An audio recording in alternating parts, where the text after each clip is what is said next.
Welcome, everyone. Thanks for joining me this morning.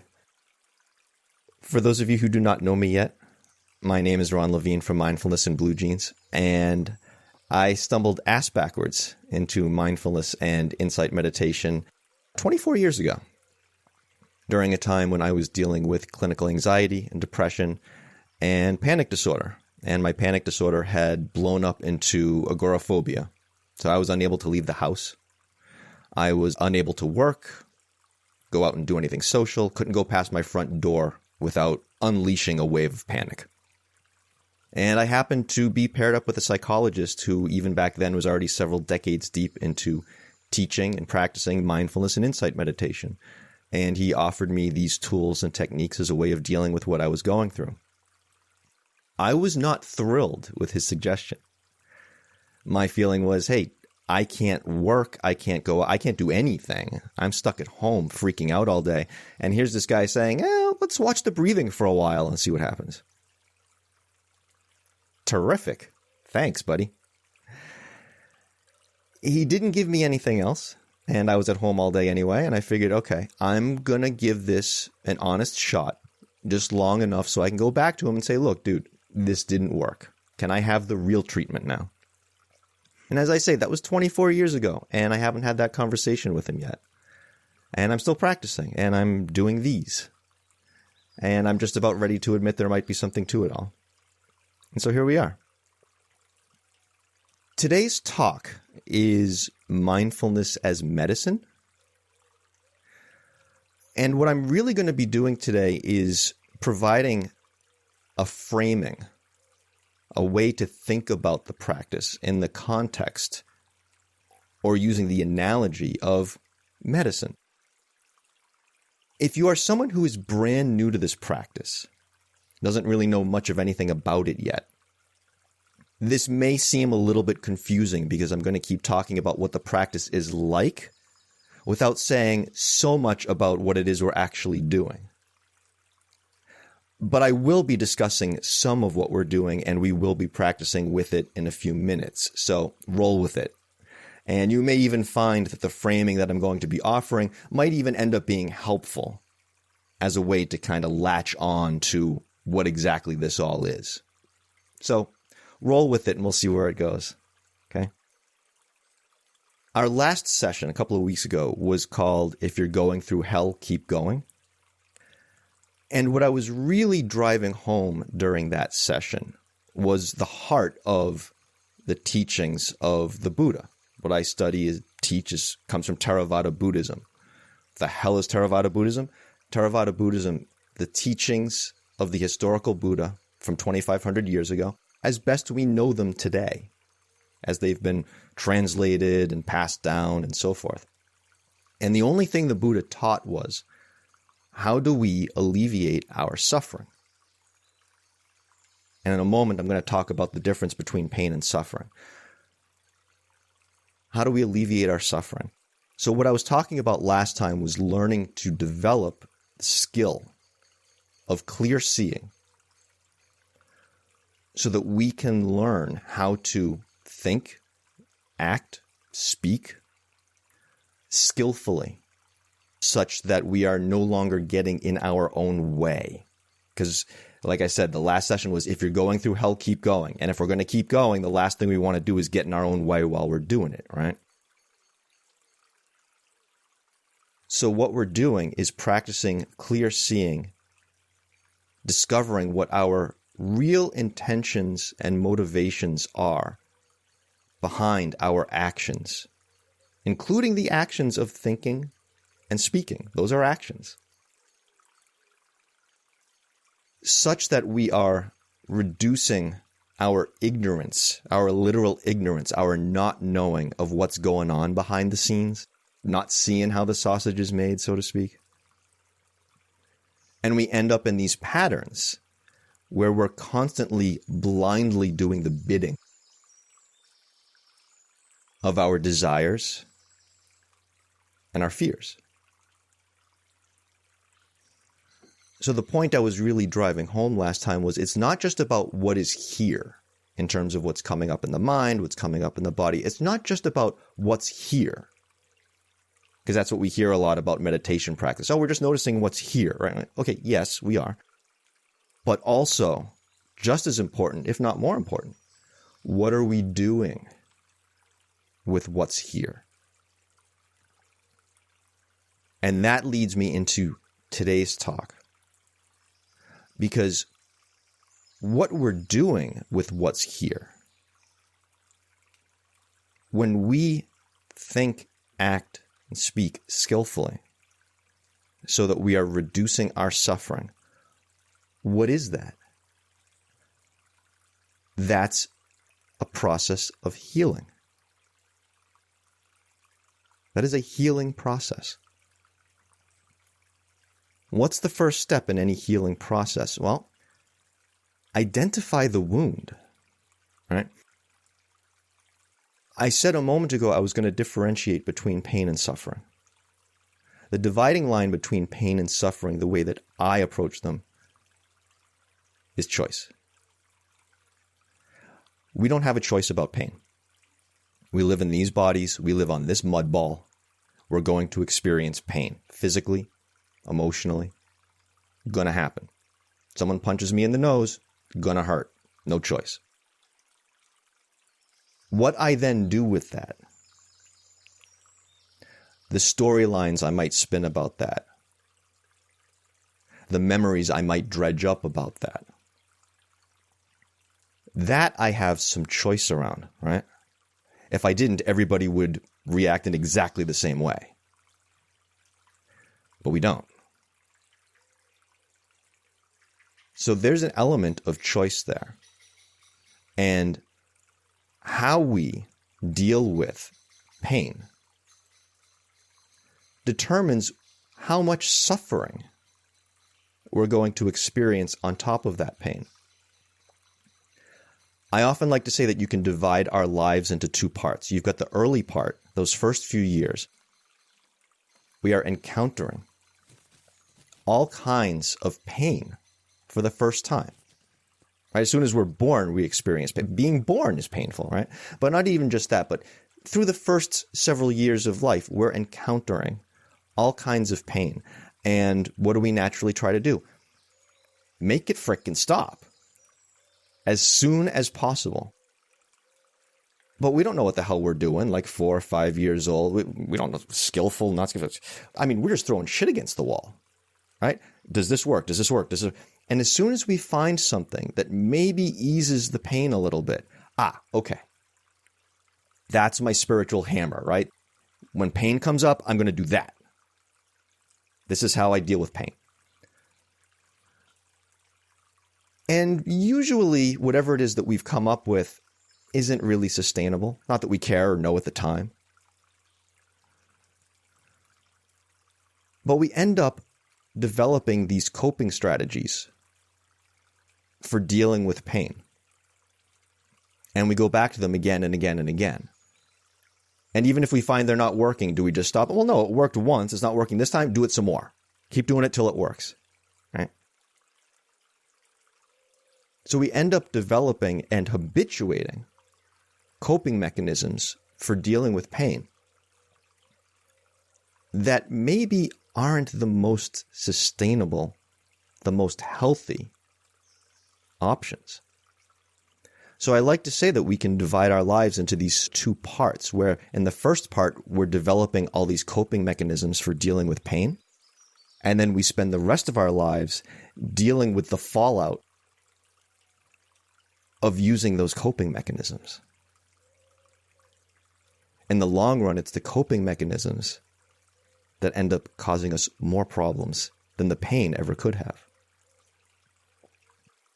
So the first thing that we're doing as part of a healing process is identifying the wound. In this case, those processes.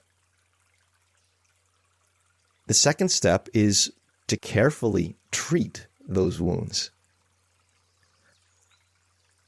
Sometimes that's going to sting, right? This practice can be like iodine on the wounds sometimes. We got to clean the thing out. And what comes up in this practice of clear seeing of what's coming up and what we're doing with it isn't always pleasant. In the long run, it's healthy and sustainable as long as we do it wisely, with compassion for ourselves.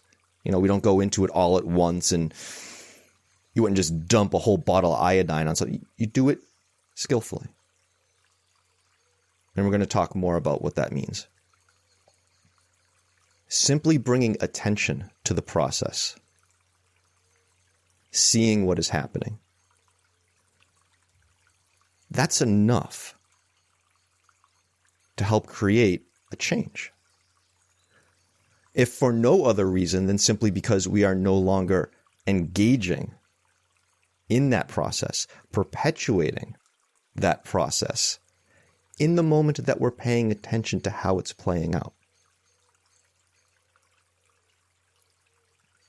But sometimes that's not going to be completely pleasant. That's why I call my practice mindfulness in blue jeans. It's a blue-collar practice, going to get a little dirty sometimes. It's part of it. It's part of a spiritual practice. So we identify the wound. We treat the wound. And then we don't repeat what caused the wound, right? Or if we do, because we will, we catch it a little sooner and a little sooner and a little sooner. And eventually what I have found is we don't have to try to stop these processes, these habits that keep getting us into trouble. Once we see them clearly enough, they have a way of just falling away on their own. I always like to say, if someone hands you a hot potato, do you stop and think about dropping? No, you just drop the damn thing. It's like, holy shit, whoa, right? You don't have to think about it. You don't have to talk yourself into it. That's what I found with this practice. When we see clearly enough, it takes care of itself. And our job is to simply practice that clear seeing so that things unfold in that direction on their own. I like to say that this practice, like medicine, is practical, pragmatic, and portable. What do I mean by this? Practical. This is hands-on stuff. Okay? The Buddha himself said, "Do not take my word for anything I teach." If you believe anything I say simply because I said it, you're doing it wrong. What the Buddha was offering in his teachings, in his steps towards freedom from suffering, was a prescription. He said, this is what I did. This is what I found. And if you take his word for it, simply because he said it, that's kind of like a doctor telling us what a medication should do. And we assume that it should simply work because he told us what it should do. I don't have to take it. He told me what it should do, and now it'll just work. Doesn't make any sense, right? So this is a practical process. It's also very pragmatic, and here's what I mean by this. This practice isn't about should. Something I hear a lot is people say, oh, I didn't practice and I should. I need to practice. I should. One of my old yoga teachers liked to say, we should all over ourselves. This isn't a should. If a doctor prescribes medication, if you don't take it, it's not a moral failing. When medicine is prescribed, it's usually more like, let's try this to see if it alleviates that. That's what this practice is. There's no should because we're practicing for the sake of the practice and you need to have this number of minutes on a cushion and it's not about the cushion. It's not about the minutes. Now, if you put in more minutes, will you perhaps get better results? Yeah, probably. But it's not a moral thing. You should do that because you're a bad person and parents said this. No. This is very pragmatic. It's do this and see what it does. Or don't. Right?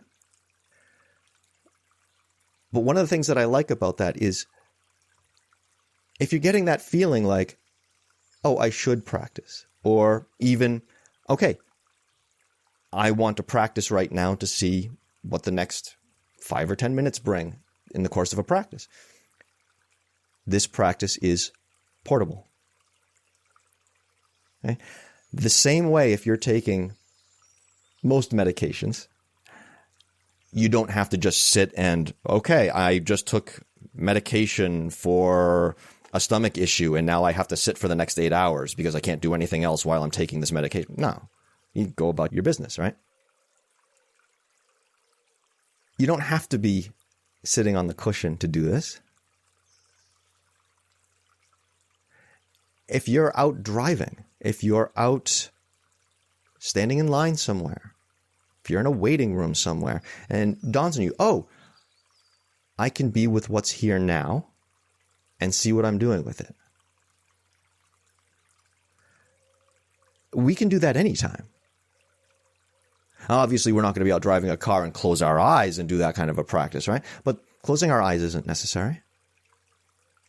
It's commonly part of it. I do recommend it for cushion time for various reasons.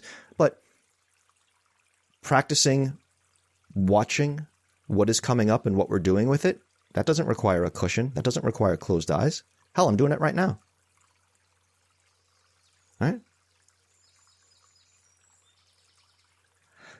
So it's practical, pragmatic, and portable. And an analogy that I like to draw, which isn't perfect, but it's good enough, I think, is how this practice really acts more like a psychoactive medication, say, than aspirin. Aspirin is a very blunt kind of medication. It's a sledgehammer. I'm not a doctor, so I can't speak in great depth about this, but from what I understand, the way that aspirin affects the blood, the brain, it doesn't discriminate.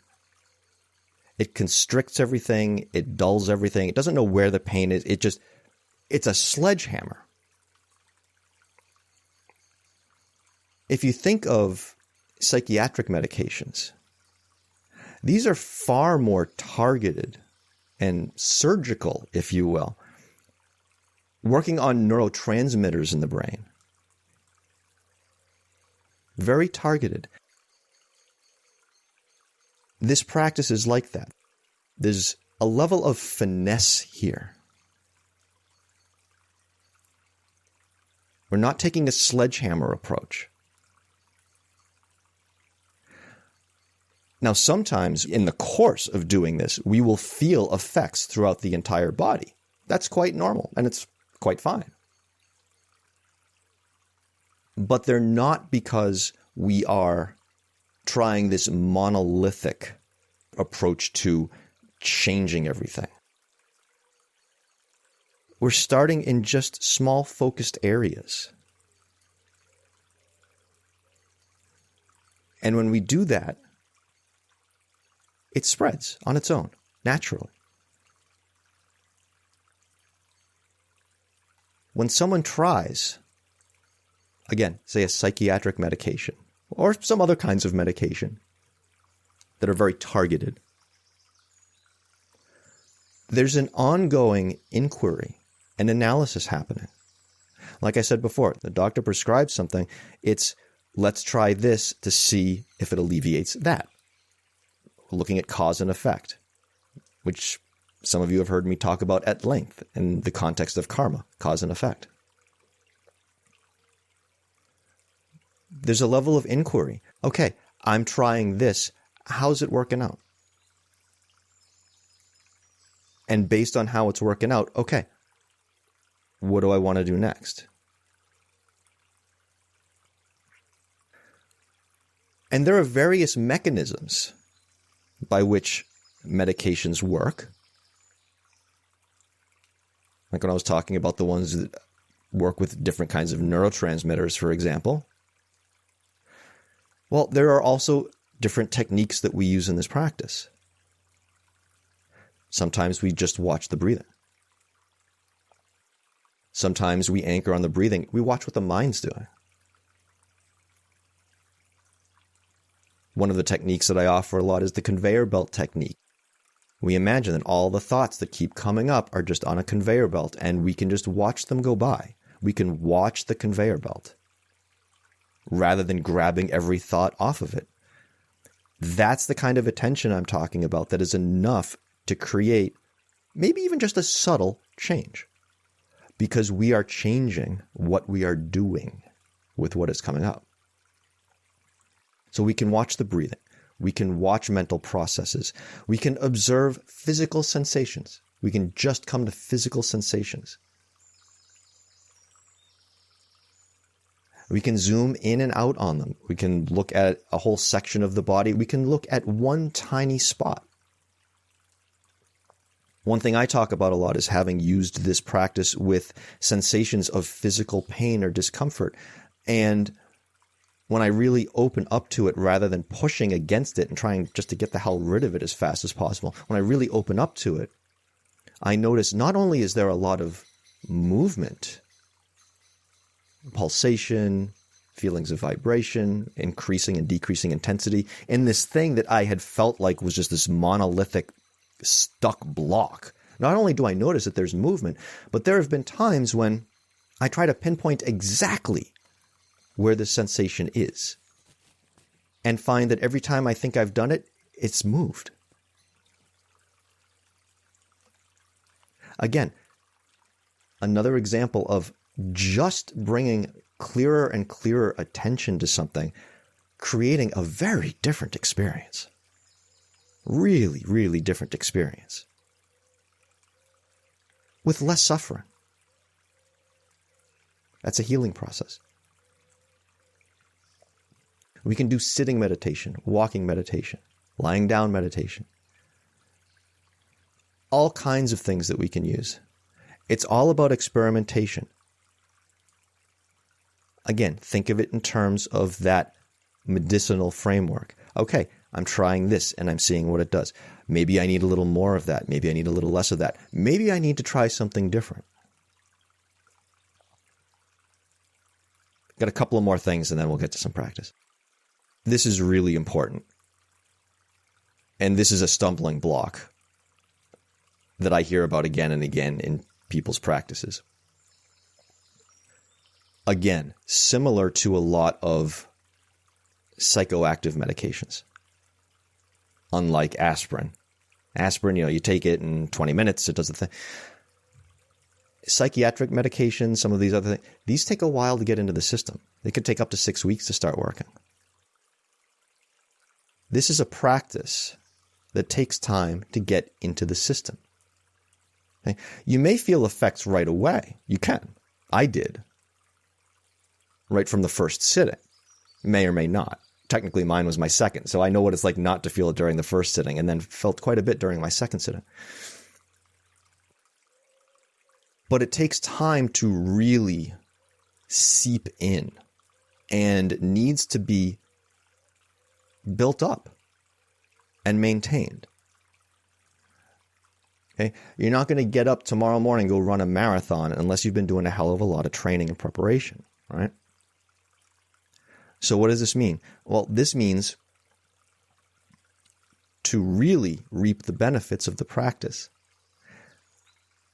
we need to maintain our practice even when we feel like we don't need it. Okay? This is a classic thing where we start the practice when we're going through some shit, and then we come out the other side, and we're like, oh, okay, I'm good now.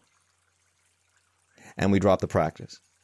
And then we don't start the practice again until some new shit comes up. And new shit's always going to come up. But we haven't kept our practice going between the shit, right? New shit comes up, and we start the practice, and we wonder why we're not seeing the results that we might have anticipated, wanted.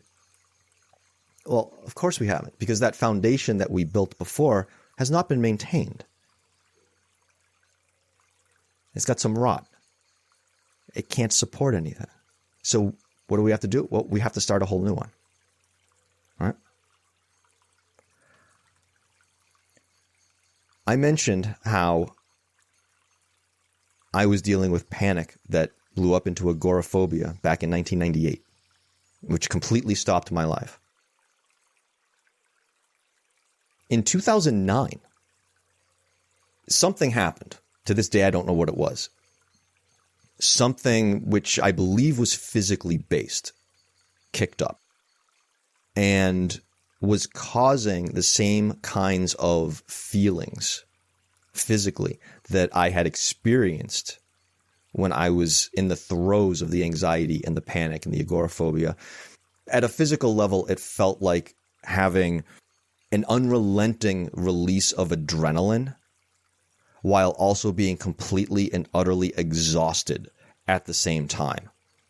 It was a freaking nightmare. And I was very out of touch with my own body. Like I couldn't tell when I was actually hungry, when I should stop eating. I was really quite disoriented. And it was very scary. And that lasted, by the way, for over a year. And I never did find out exactly what it was. Why do I bring this up? I bring this up because I rarely talk about it. I talk about 1998 all the time. About how it got me started, how it stopped my life. What happened in 2009, I don't usually bring up. And I don't usually think to bring it up. And I don't usually think to bring it up because it wasn't the disruptive experience that I had had 11 years earlier. I didn't stop working. I didn't stop going out. Lord knows I wasn't comfortable a lot of that time. I mean, it sucked. But it was not something that disrupted my life. And that's because by that time, I'd been building a foundation for 11 years that could withstand that kind of mayhem. So like a medication, like a training, we need to maintain what we are building, these skills that we are developing. We need to keep them strong on a regular basis, even if we feel like we don't need them at the moment. Because that moment where we need them, gonna come. I think we all know that. The last analogy that I'll draw between this practice and medication, simply because how could I not? I mentioned the psychiatric medication and how it affects neurotransmitters. This practice literally changes our brain. There are countless studies at this point that show that even after 8 weeks of practice, they do these MRI studies where they see the differences in people's brains. Rewired. Neuroplasticity. From this practice. And I don't doubt that that was a huge part of why I got through 2009 and 2010 the way I did.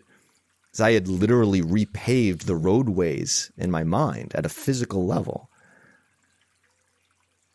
that could handle the energies, the scary energies that were running down those mental highways.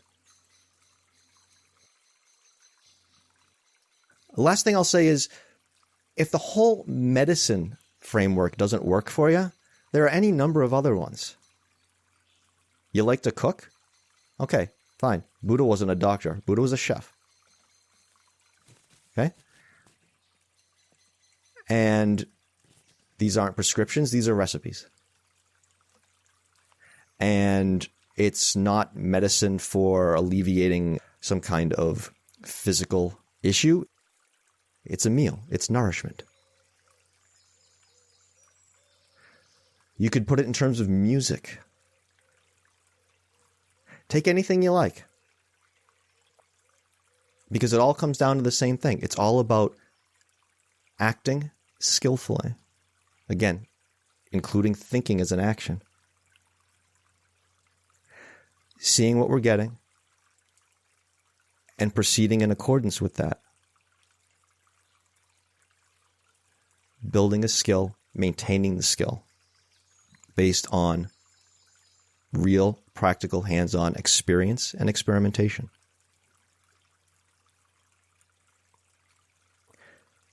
So speaking of experience and experimentation, let's sit for a few minutes. And the one cue that I always give before we begin sitting is that if you are seated, to have your hips elevated higher than your knees if possible, which is good for your posture as well as your breathing. If that is not possible right now, not a huge deal, something to keep in mind for the future perhaps. And I always like to begin by imagining that I am suspended from the ceiling by a string attached to the top of my head, as a nice cue to sit up straight without adding any extra tension. If there's any tension in your body right now, any tension in your mind right now, that's fine. That is allowed. In fact, you probably don't have much of a choice. Because if you try to get rid of it, you would have to meet that tension with tension. And that's not going to get rid of tension. The same way we add suffering on top of pain, that would just be adding, if you will, voluntary tension on top of the tension that's already there. So if there's tension, well, that's just what's here now. And what are we doing with it? Just noticing. Just noticing. And if you find that that's really difficult, yeah, it can be really difficult. Because we don't like to just notice things that might be uncomfortable. We want to do something about it, right? I want to fix it. But how's that working out for us? Let's try something different. Just to see it if it's there. And if you're like, I don't know what he's talking about, I don't have any tension, great.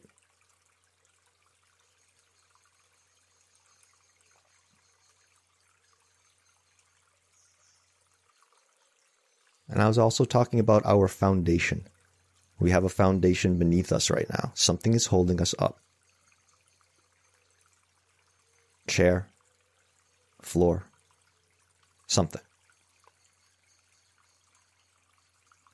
We can just notice that.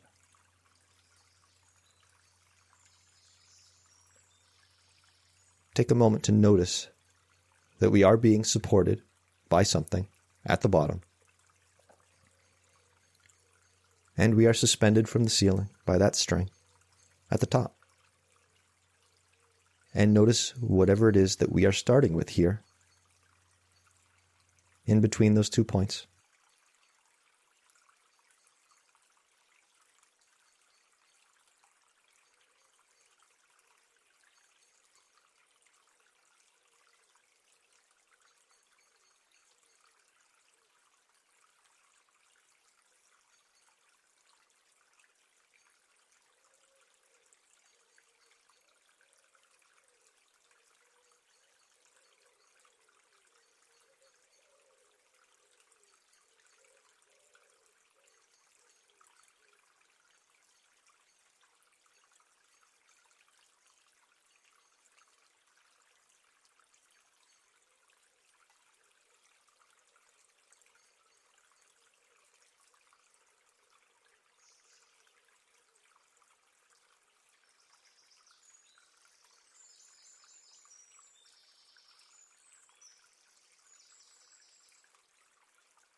And if you haven't already, you may begin to bring your attention to your breathing. And you may find that your breathing changes when we bring our attention to it. It's very difficult to bring our attention to our breathing and not have it change in some way. In this practice, we don't need to try to change it. No kind of breathing, long or deep, that's not required.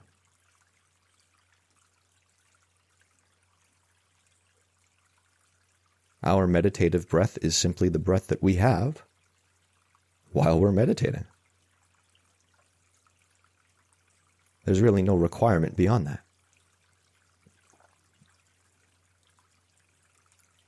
Now, when we take medication, we take a pill or something, that's pretty much the extent of our control at that point, isn't it? We can't tell it to work. We can't tell it what to do. We pop the pill or whatever it is, and at that point, it's pretty much out of our hands.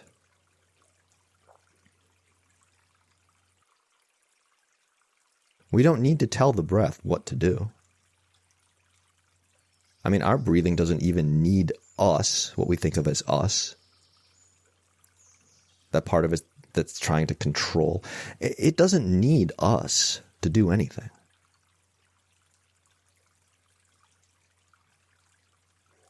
Our bodies know how to breathe on their own.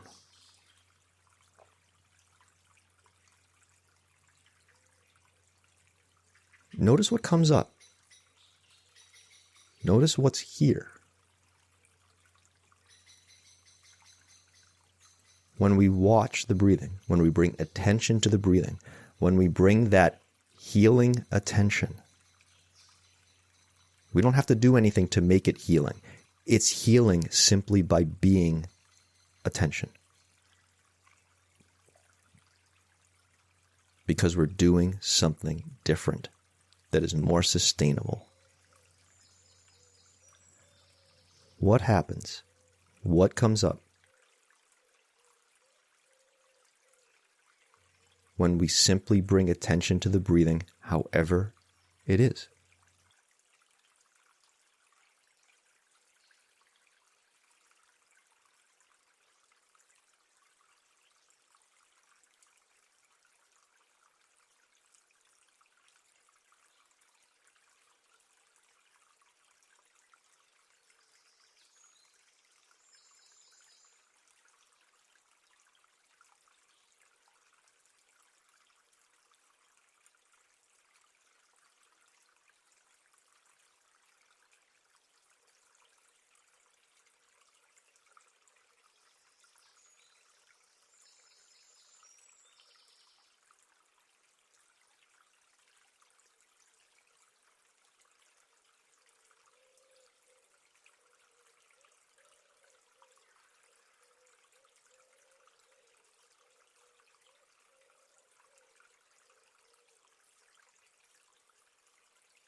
Now, I had something interesting clarified for me a little while ago. There have been times over the years when I've been on the cushion and my breathing has diminished to the point where it didn't feel like I was breathing at all anymore.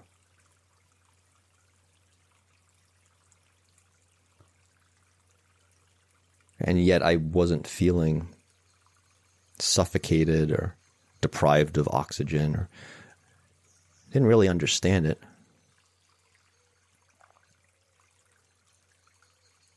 But apparently that's a thing.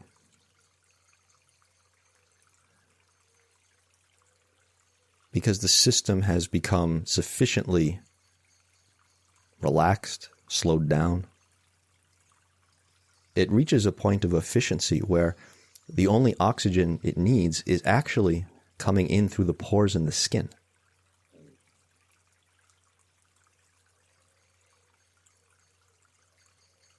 Now, obviously, that's not something that can be forced. That would be impossible. You can't force a state of relaxation, right? So that's not what I'm advocating we attempt to create here. But we can envision the healing breathing, the healing air, the healing energy coming in from any part of our body.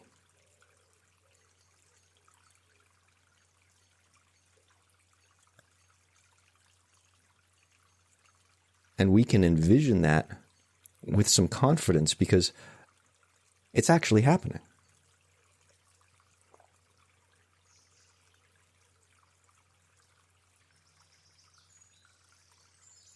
We can imagine the air coming in from the very top of our head, coming in through the ears,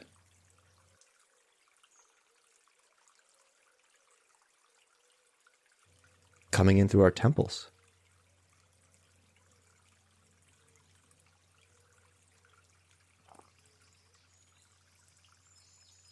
coming in directly at our shoulders,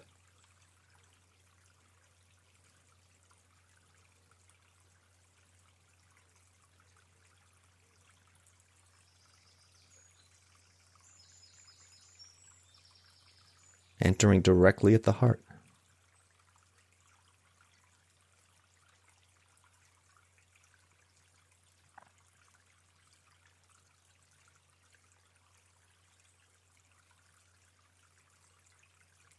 Maybe coming in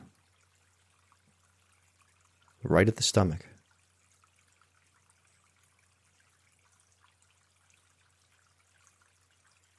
Maybe the entire body at once.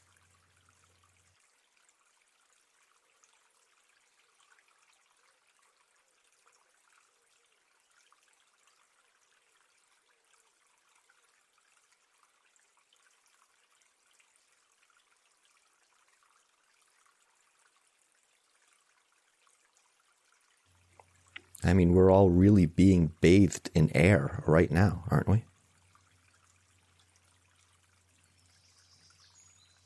And we don't have to engage in any effort for it to pass in and out. It's going to happen either way.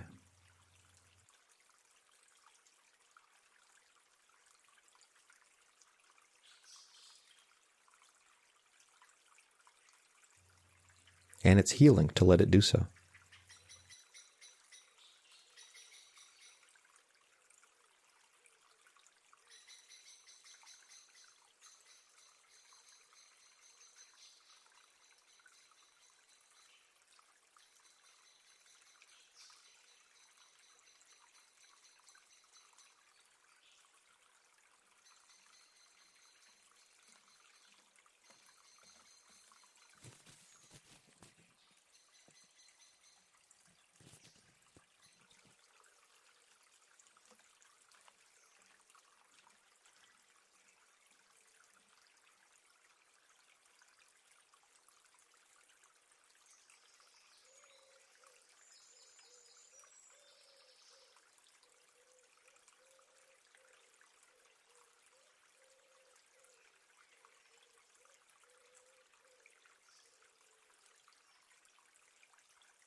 if your attention is being drawn to something at the physical level, sensation level, I invite you to stay with that.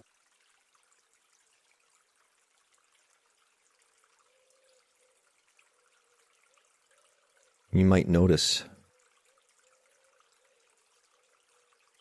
how things shift or change. Even if it's just your perception of them.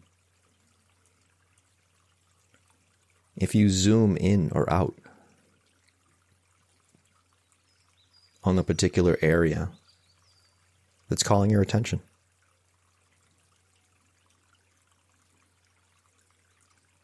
And then just simply maintain that attention on that area and see what plays out.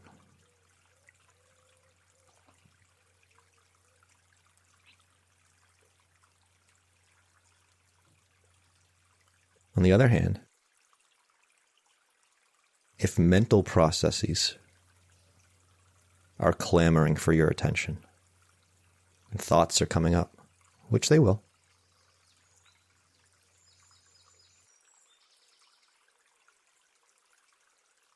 I invite you to try the conveyor belt technique I was talking about before.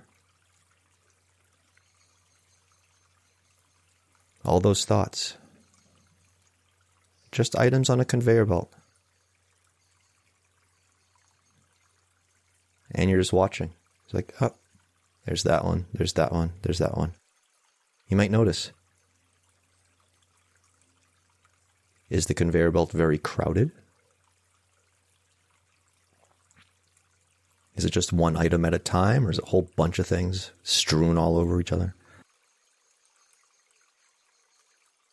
Is the belt moving fast? Is it moving slow? Maybe it's changing speeds. Does it feel wide or narrow?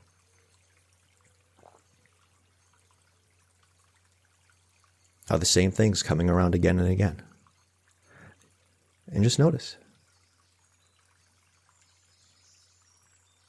This is watching the process of thoughts go by, rather than getting caught up in the thoughts themselves. Usually we get caught up in the thoughts themselves. And how's that work out for us? Well, we're here right now, aren't we? Doing this on a Saturday morning. That's how it's working out for us. So we want to experiment, right? And try something different. Change the causes and conditions and see what happens. See what the effects are.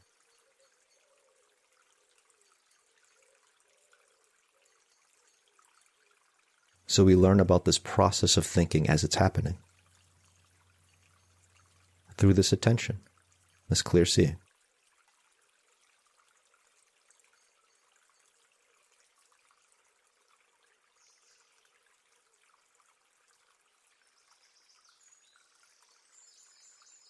So whether you're working with a mental process, a physical process, maybe something else,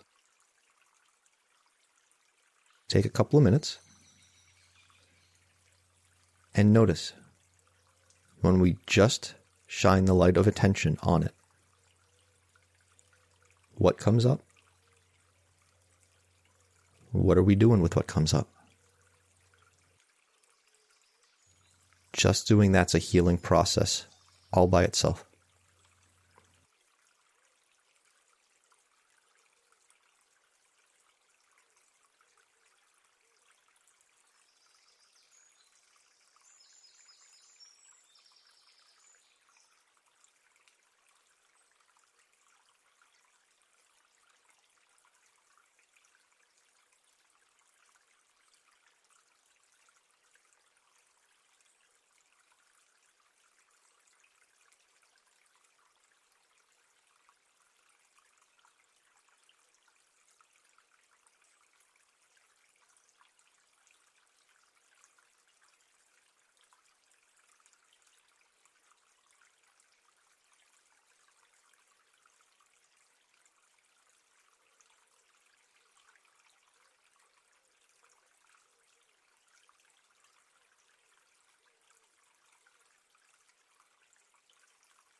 In a moment, I'll be reading a short passage to wrap up the sitting, but before that, I invite you to take a moment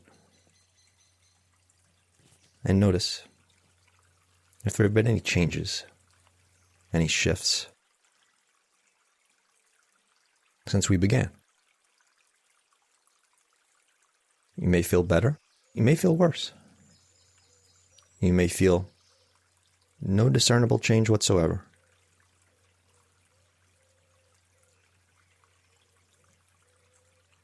It matters less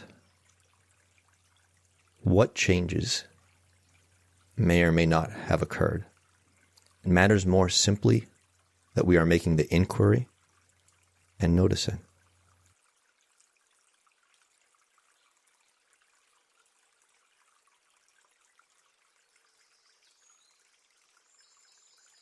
Because in this case, if mindfulness is medicine,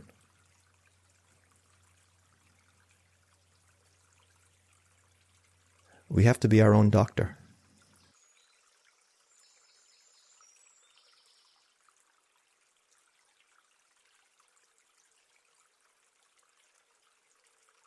Others can guide us.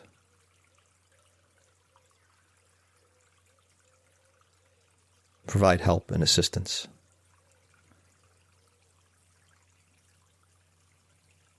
But ultimately, only we know for ourselves what is truly working. So we have to ask the questions.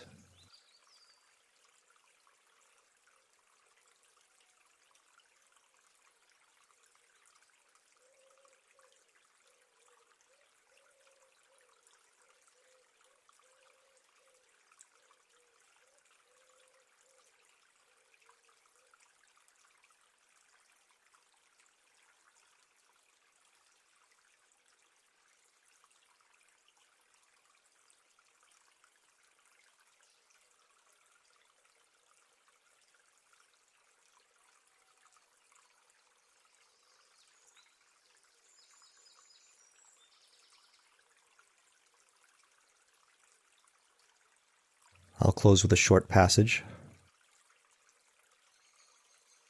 from Thanissaro Bhikkhu, an American monk that I study and quote quite often. In relation to the practice, he says, "It's like medicine for mental wounds. Now, medicine often takes time to work, especially soothing and reconstituting medicine. Think of the creams you put on chapped skin.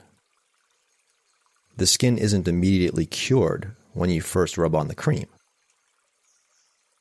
It takes time. So don't get impatient. Don't feel that nothing is happening.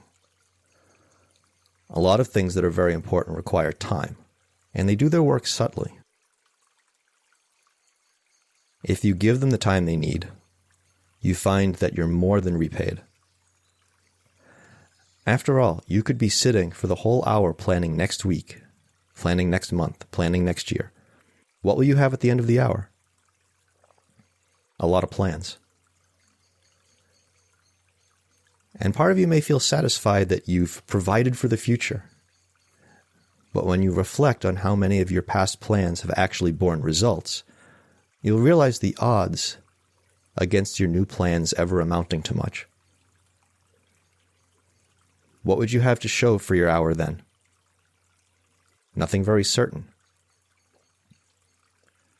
But if you give the breath an hour to do its healing work, totally opening up the body to allow the breath to bathe every nerve out to every pore, you know that you'll come out at the end of the hour with a body and mind in much better shape. And you don't need to stop being bathed in the breath when the hour is up. You can keep it going in all your activities. That way, even though you may not be armed with a whole set of plans for facing the future, at least you're in a position where you don't need that kind of armor.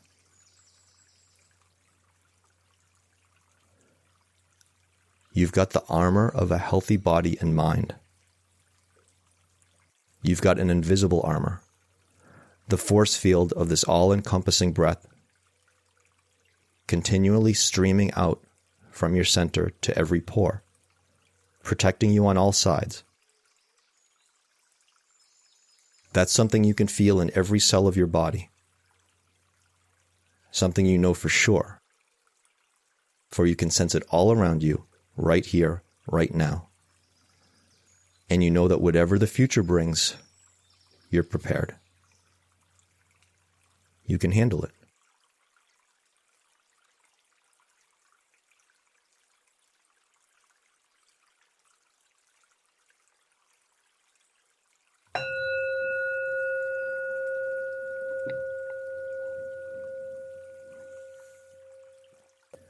Okay. I'm going to post a few links in the chat before we get to some Q&A. The first link is to my website. These free sessions are supported by individual one-on-one sessions that I do with people who are perhaps going through a difficult time or would like to start or deepen their current practice and would like a little help the same way I've received help over the years and still receive help sometimes, as we all do. Was it Ram Dass, I think, said we're all walking each other home, right? So if that's something that's of interest to you, please feel free to grab a look on the site, drop me a line, set up a session if you like. The second link is to my YouTube channel, where I publish a lot of my sessions, including some of these. You can subscribe on there and you'll receive a message about once every other week or so when I put up something new. Those same sessions are out on my Patreon page as well. I've had some folks who have asked about contributing dana or donations for these sessions. You can do that out on Patreon on a one-time or recurring basis. I also have my Venmo there at Mindfulness and Blue Jeans, which you can also use if you prefer. And I think that's all I've got. So we can get to what is my favorite part, which is hearing from you folks. So if anyone has any questions or comments or experiences that you'd like to share, and we'll start with Judy. Hey, Judy. Yes. Hi. Hi, Ron. I had a point about breathing. I once learned that a lot of us sometimes when we inhale, let's say through the nose, we just take a nice deep breath, and then we exhale, that we don't really exhale all the way. For example, if we keep our mouth closed tightly when we're exhaling, we just might start to exhale and it's partway done, if you know what I mean. I do. I would say picture that if you take a nice deep breath, you breathe in, and then when it is time to exhale, it might be good to open your mouth even just a little bit and make sure you have that exhaling all the way, like really slowly just get that breath out, because it'll help you feel a lot more relaxed, you know. That's a really good point, and one that I haven't mentioned before, but some of you know I practice yoga regularly, and that is a cue that comes up a lot. When I'm doing that style of yoga, we are controlling the breathing. And it's a very deep and slow breathing, the kind a lot of people think they have to have in this meditation practice. And that is one of the cues, is make sure you're getting all the air out. If for no other reason, then you'll be able to bring in that much more fresh air in the next inhale. And that is absolutely something that I notice, and I know it's not just me, it's extremely common with anxiety, is we have this tendency to hold on to the breathing, like as if the thinking is like, you know, okay, I got to hang on to my resources, whatever I've got, because if I let that breath go, if I let all the air go, I may not get another one. You know, there's that fear that it's like, okay, I got to hang on to whatever the fuck I got, because I don't know, you know? So yeah, that deeply resonates. And I appreciate you bringing that up. It's not something that I do so much in this practice, simply because in this practice, I am normally not controlling the breathing. So whatever is happening is happening. But that's not to say that you can't. For example, the monk that I quoted at the end of the sitting, he advocates shaping the breathing. very deliberately in the course of this practice. I don't teach that simply because it's not what I've used. And I also find that the overwhelming number of people find it a goddamn relief to hear somebody say, no, you don't have to control your breathing. So I'm not advocating that one is better than the other. There's space for both. So I don't do that in this practice, the getting the whole breath out. But I do certainly encourage people to, again, experiment with that if you feel like that's something you want to work with, and see, what is the effect when I change this cause? So yes, thank you for bringing that up. Like I said, it's not something I usually bring up, and I'm glad you did. Thank you for that. Cheers. The next one I saw was Chloe. Hey, Chloe. I had a very interesting experience, so it's more of a share Please. Question. Yeah, absolutely. Well, I'm an itchy person, and I started to notice an itch, and I decided to stay with it. And I noticed it diminish, and then it moved. And it moved a number of times. And in the past, in meditation,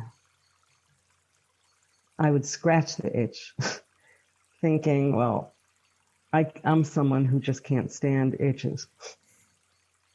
I noticed suddenly I had this awareness. I said, I can stand it. Isn't that interesting? I can stand this. Then I thought, all right, maybe I can do this with mental pain. Maybe I can stand it. So then I thought, like, all right, let's go to that. And I had been in mental pain this morning. And then I found I didn't want to go there. It was just kind of like, it's going to come up later. So let's just try that later. So anyway, that was my experience. Thank you for sharing that. Yeah. The one thing I'll mention about that is, again, I'm going to liken it to yoga class. The yoga classes that I do are the very intense, heated power yoga. And they're very challenging on both mind and body. And there are some times that we'll be held in a particular pose for a really long time. And one of my old yoga teachers would say, whatever you're feeling right now, mentally, understand that your body, your muscles could hold this pose for the next 10 minutes. I'm not going to make you do that, but they could. The agony that you're experiencing, to whatever degree you might be experiencing it, that's coming from the mind. That's coming from the fight or flight response that we are deliberately generating right now so that we can see, oh, this is what it's like. We're generating it in a safe place on a yoga mat instead of out in some dangerous situation. Say, oh, this is what this experience is like. These are the messages that I'm receiving. And, oh, yeah, maybe I can deal with this. Maybe I can be with this, even if it's just for one more breath than I thought. That is exactly what we're getting at here. That's the healing process. Like, oh, geez, this limiting thought that I had, if nothing else, it's malleable, isn't it? It's workable. So, yeah, that's exactly it. Cheers for sharing that. Thank you. Thank you. The next one I saw was Christine. Hey, Christine. Hey, Ron. 2 questions. Yeah. One, I have a friend who just recently, probably in the past 4 months, started, she's probably always had anxiety, and she has health anxiety and different kinds of anxiety, but she started to get really, really bad anxiety to the point where she's agoraphobic, and she had to quit her job, and she's doing some CBT right now. And she was talking about, she's doing exposure therapy, and she was talking about doing meditation. And I just didn't know whether, I find that I struggle with my meditation practice. I'm not very good at it. I probably don't do it enough. I didn't know whether when you first started doing it, because I think has similar to what you had, and I had that like 40 something years ago. I'm trying to think whether I should send her here to this, or whether you feel like it's something that you do because you're a teacher of it. Because people that I know that sort of teach it, they do it a lot. They're doing it a lot more than, and I don't know whether you do it a lot, but more than once a day, or maybe every other day. So I just didn't know whether that was something that made a difference. Obviously, it might. And the other thing is, I didn't know if I had seen something in an email about a beginner's thing, and I didn't know if that was through this Meetup, or whether if you go on your website, you can find out information about that, or whether it's past. Sure. I'll start with the second one first because it's shorter. Okay, yeah. Sorry about that. No. It's not that it was too long. It's just I can get that out of the way, so to speak, and then because if I start with the first one, I'll forget about the second one. So yeah, I know, it's okay. Yeah, so I had set up a couple of beginners level study groups, which are actually now happening, but there may be another one added in the future. So if you go onto my website that's in the first link there and go to the contact page, you can send me a message. There's a drop down for what subject line to use, and there's one for study groups. And you can just use that and send me a message, say, hey, if you're setting up another one that you're interested in, I can keep you in the loop if I set up another one. There are a few things in your first question, and there are a few more hands, so I'll go a little bit quickly. You could always drop me a line. We can talk more offline. I would recommend that your friend try things, among which obviously I would recommend a practice like this, because how could I not? It's been the cornerstone of my recovery for almost a quarter of a century. The thing that really mostly jumped out at me was when you were talking about how much, say, I do it or a teacher does it or whatever, doing it a lot. There's no way to quantify how much I do it, because I've had a daily sitting since April of 1998. And that's always been in the morning for somewhere between 20 to 50 minutes. That's always been. Some of them are what you would hope a sitting would be, and some of them suck. It's like anybody else. But I'm also practicing throughout the day.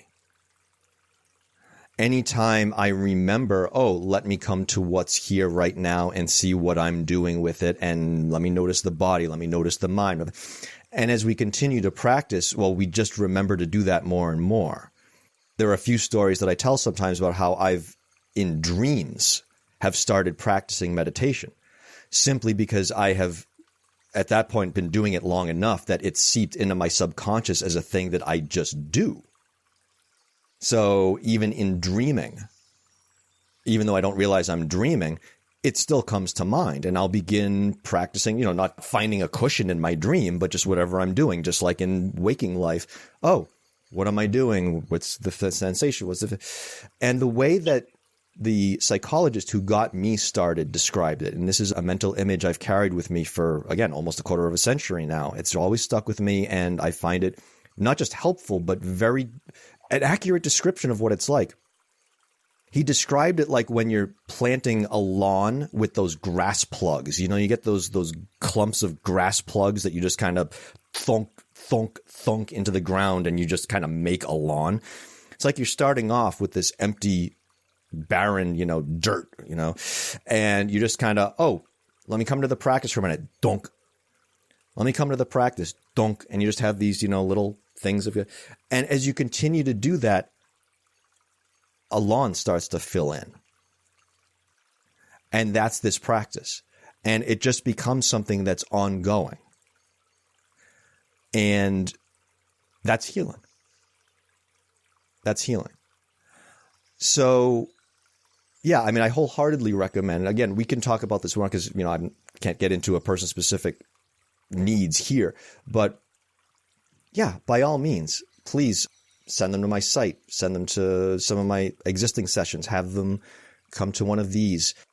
Try different things. I'm not going to sit here and say that you must do mindfulness and that's the only thing and that's the only. No, it's not. It's not. It's not my only tool in my toolbox. No, I wish she had come today because I think today's was very apropos. I think it was very good. But yeah, by all means, have her try things, among which I would wholeheartedly recommend mindfulness is one, whether it's with me or somebody, doesn't matter. Yeah, she's totally into doing it. So yeah, I'll send her the info. Right. Thank you very much. That was very clear. Thank you. Awesome. Cheers. Good to see you again. Thank you. Good to see you. Next one I saw was Mike. Hey, Mike. Hi. Yeah, I guess it was just one quick point, one medium point. Quick point, back to when you were talking about the whole medicine, I thought it was relating it to antibodies, right? Where you learn and then you're teaching the body to react to certain things and you're teaching yourself. And sometimes the antibodies are strong enough to handle and fight things off a little bit at a time. Sometimes that's your only thing. And sometimes they need help, right? So that was my quicker point and just something I was thinking of. And the other thing I wanted just to reiterate and stress what you said about maintaining the practice even when you don't need it. Yeah, I would say that I don't know this for sure, but I think I kind of came to meditation and mindfulness more in a reverse way where, I feel like I was normal, like I'm going to, whatever normal is, and, went through my normal 20s and 30s and a kid kind of thing and, marriage and kids and stress of a job. And I dealt with things the way I'm going to say the majority of people deal with it. And it wasn't until I got into a little bit better place in my life that I actually started mindfulness and I approached it. I already feel like I was clear-headed. I already feel like there was no conflict in my life. There was no problem, but I actually found I was able to do this. And then as I got older, right now I'm coming into my 50s and my parents are getting older. My kids are getting older. I'm getting older, right? Parts are falling off, right? I'm like, oh, I'm getting old. And I said, hey, wow, things aren't as bad as they were. And I contributed it to the fact that I had been already exploring this mindfulness because the problems I deal with seem to be on the surface a lot larger than they were when I was younger. But all of a sudden it seemed like a hell of a lot easier to deal with. So, yeah, I can't stress enough that the foundation is you have to have it. And it really just, because you never know when you have to pull it out and use it. That was it. Cheers for that. I completely concur with the second part. And as far as the first part, whenever it comes up again that I'm giving this talk, which will probably end up being at some point in a year or so, I'm probably going to steal your antibody bit, just so you know. That was brilliant. I really like that. Yeah, that's fantastic. So whenever this talk comes up again, I'm going to owe you 50 cents because I'm stealing that. Cheers, man. Appreciate that. Next one I have is Nicole. Hey, Nicole. Hello. So I've been just starting to explore like mindfulness and meditation and positive thinking to help kind of balance out depression and anxiety and also chronic pain from autoimmune disease. So I guess my question is when going through like meditation and observing, your body and how the different places are feeling, what are your recommendations when you encounter like an area of pain or tension? Like what should I be doing with that? Well, first off, welcome to your practice. And one of the things that you hear a lot about this kind of practice is that it's simple but not easy. And I like to follow that up by saying that what makes it not easy is trying to keep it simple. Particularly in the early stages, really focus on observation.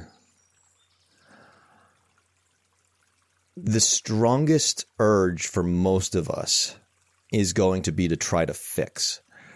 And one of the things that I say sometimes is this practice will give you everything if you ask nothing of it, which seems kind of counterintuitive because why the hell would we start this practice unless we were looking for something, right? Simply opening up to whatever the thing is, whether it's a thought, whether it's a sensation, physical, mental, it's an information gathering. It's the first stages of experimentation. It's the what's here part. And in order to see that, we really need to also see what we've been doing with it, because we are not passive recipients of our experience. When something comes up, we react. The same way I drew a line between pain and suffering, and that line was choice. Same thing between reacting and responding. There's choice. When a certain thought or a certain physical sensation comes up, there's going to be a reaction. No choice. That's simply something that is either has been coming up automatically since the very first time we experienced it, or it's something that we came up with and shaped over time but has become so habitual that it's automatic. Responding, that's what we do after we've had a chance to notice, and we can shape that. We can choose that. Where we run into trouble is that we try to change the reaction, which by definition, by the definitions I'm using, is impossible. So what that means is not only are we observing the initial thing, whether it was a thought, physical sensation, whatever, we are also observing the reaction. Oh, here's what I automatically try to do with it. Try to wish it away, or try to bring tension to it to force it away, or deliberately try to think about something else so I distract myself from it, whatever. Oh, here's what's come up and here's what I'm automatically doing. And we just notice that again and again and again. And that's enough. That is enough. And I'm not just saying that because you're at a beginning stage. I mean, what am I if not maybe an advanced beginner? Okay. That never stops being healing. No matter how advanced you might get in your practice, just that is still enough. I would keep things as simple as possible. You are a scientist in an information gathering stage. Information about what's coming up and how you automatically react to it. And I have found that when we just start with that, the next steps will open up themselves. Does that help?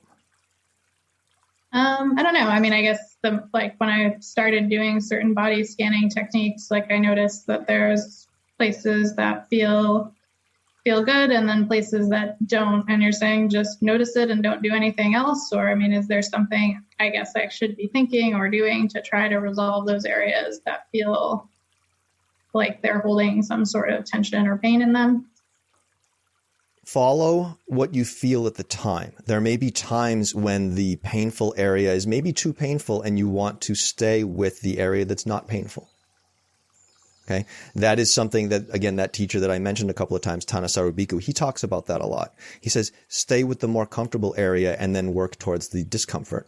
My experience has been opposite. My experience has been go to the uncomfortable area so that I can gather that information and see what's really here and maybe strip away some of the illusions I've been putting around it. Now, sometimes I myself have taken that too far to the point where, oh, you know what? I'm not letting go of this thing because I'm trying to feel it all away. And I have to notice that and be like, oh, okay, I've gone a little too far. That's that experimentation in this practice. Only you can really answer what's going to work for you at a given time. So if you are in a stage where it's like, okay, I'm doing my observing, but there's something here that I feel like, okay, let me try experimenting with this. Let me try experimenting with that. I'm not saying you shouldn't. If you feel that there's a time when that's appropriate and you're ready to do so, yeah, go ahead. But even in the process of doing that, like I said, I will fall into times where I'm like, oh, geez, you know what? I've gone too far with that. I should pull back a little bit. Even while you're doing it, notice, okay, how's this working out for me? Because the bottom line question in this practice is always the same. Am I increasing or decreasing suffering right now? Not pain, suffering. Am I making myself more miserable by what I'm doing?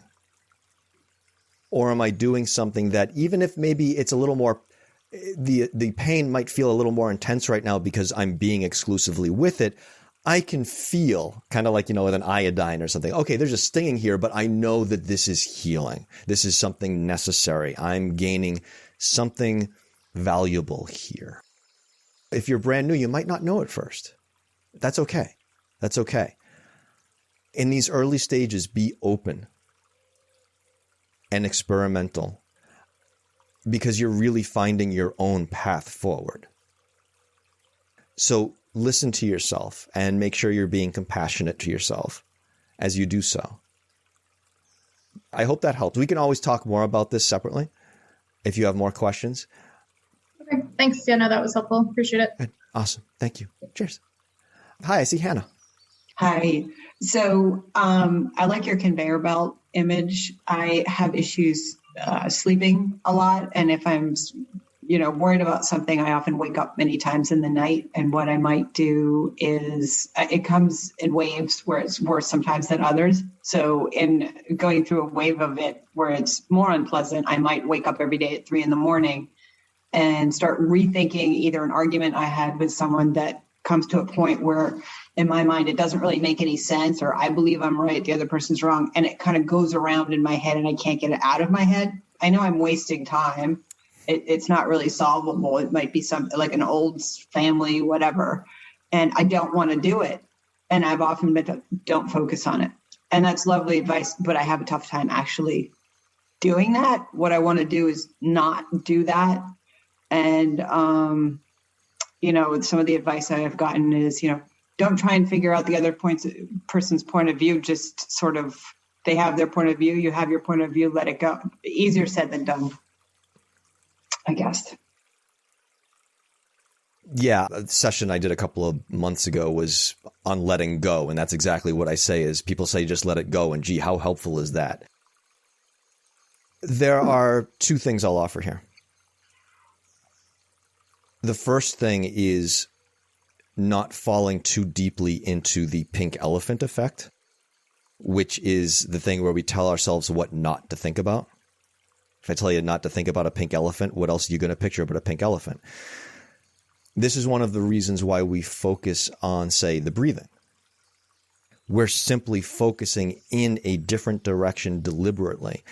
And as we're doing it, we are engaging in an evaluation of how we're doing about it. How am I doing with the breathing right now? Here's the breathing. Oh, that thought just came up again. Okay, there it was. Back to the breathing, which is kind of like the conveyor belt. We notice it, we come back. We notice it, we come back. I just described 90% of this practice, if not 95%, noticing something and coming back. Okay? And it's not that the things ever stop coming up. It's that we get better and better at dealing with it when they do. We catch a little faster. It goes away a little fast. It's like a half-life. It just gets more and more manageable to the point where it can become negligible. That's the first thing. The other thing is when recurring thoughts come up, what I have found is overthinking or recurring thinking is almost invariably a sign that we are trying not to feel something.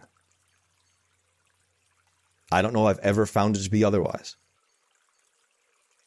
And what happens is we stay at that intellectual level and try to talk ourselves out of it. We try to intellectualize it away. We try to use language to out-reason, to out-logic a feeling, which will never, ever, ever work. our intellect, our mental, these are all much newer in human evolution than our felt aspect. And the older systems always override. That's why we cannot talk ourselves out of feelings. But we think we can. And we keep trying because maybe then we'll find a way to not have to feel it.